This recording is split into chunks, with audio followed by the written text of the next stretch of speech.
Oklahoma City Thunder's path back to the NBA Finals is now blocked, apparently, by the game's best center. The Dwight Howard trade, the trade that sent Dwight Howard from Orlando to Los Angeles, is the talk of the NBA. And here to talk about it with me is Barry Trammell, our columnist. Barry, first question.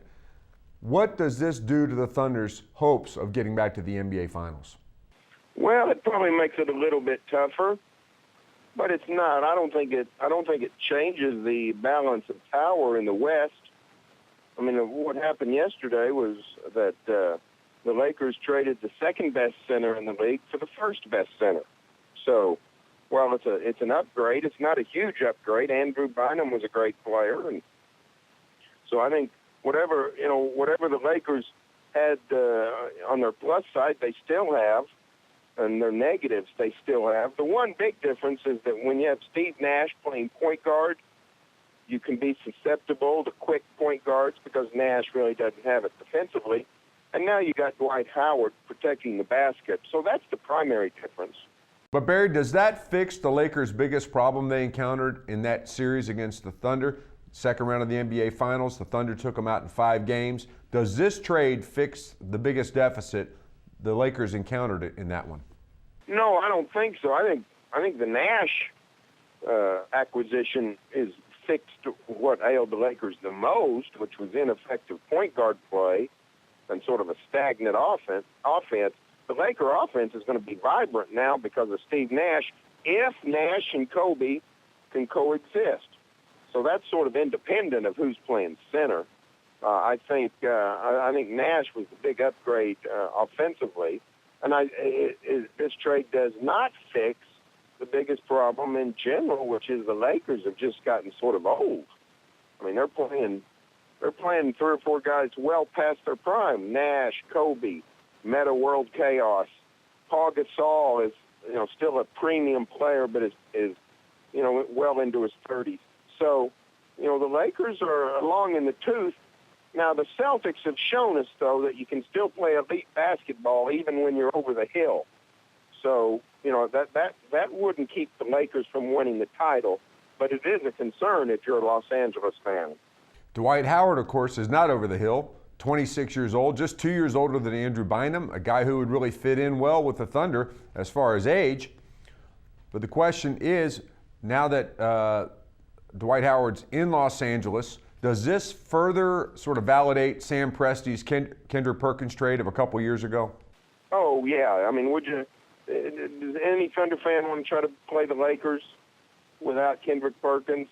It was going to be very difficult for the Thunder to compete with the Lakers, even when they had Andrew Bynum without Kendrick Perkins. So the Thunder is uniquely built to combat the Lakers.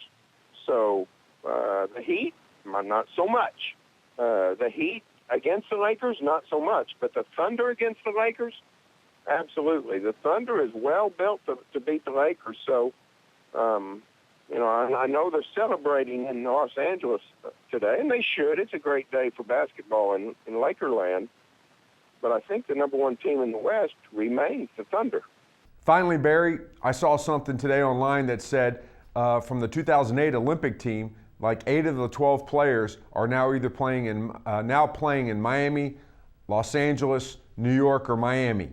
Wasn't the CBA, wasn't the lockout supposed to be the thing that kept these Super Friend teams from accumulating in big markets? Wasn't it supposed to keep Dwight Howard, Steve Nash from joining Kobe Bryant and Pau Gasol in Los Angeles?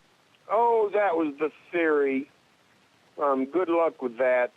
And the truth of the matter is, we don't know the full effects of the collective bargaining agreement.